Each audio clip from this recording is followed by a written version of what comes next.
No military equipment will be featured in this year's annual May Day parade in Russia, and Ukrainian forces strike for the third time this month the Tuapse oil refinery in Russia. I'm Sophia Marie. Let's get into it.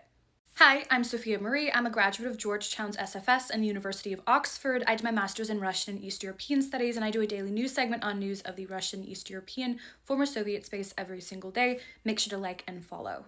Okay, so firstly, for the first time in 20 years, Russia will have no military equipment featured at its annual May Day parade.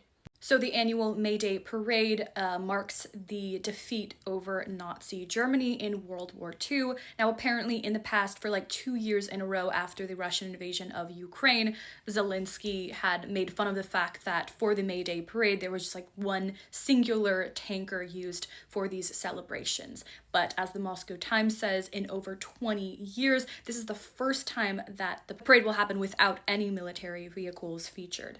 Now, in other news, on the battlefront, Ukrainian forces struck the Tuapse oil refinery overnight from April 27th to April 28th, marking the third time this month they've launched an attack on this refinery.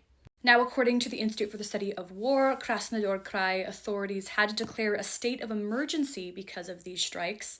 And as the Institute for the Study of War mentions, the Kremlin usually does not respond to Ukrainian strikes against Russian energy infrastructure, but apparently this one was so significant that both Dmitry Peskov, the Kremlin spokesperson, and Putin both made personal remarks on it.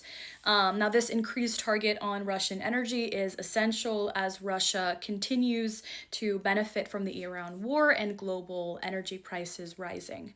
Now, in other news, Russian border agents told Belarusian state media today that Russian men who have received a military conscription notice will not be allowed to travel through Belarus in order to avoid military service. So apparently there was a Russian man in the past days who attempted to fly out of Minsk, Belarus, to Georgia and Armenia, and he was barred from doing so.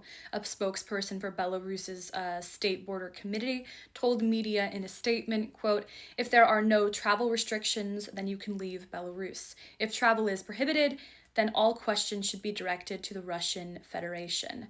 Now, according to the spokesperson as well, Belarus and Russia share a common database, which allows the Belarusian border agents to see which Russian citizens are allowed to leave and which are not. Now, lastly, Donald Trump and President Putin held a 1.5-hour telephone call today, according to the Kremlin aide Yuri Ushakov and the U.S. Special Envoy. They discussed the Iran war and also about a potential ceasefire in Ukraine. But obviously more remains to be seen on that. As of now, there's no meeting or telephone call scheduled between Zelensky and President Trump. That's it for news today. Make sure to like and follow. I post these updates every single day.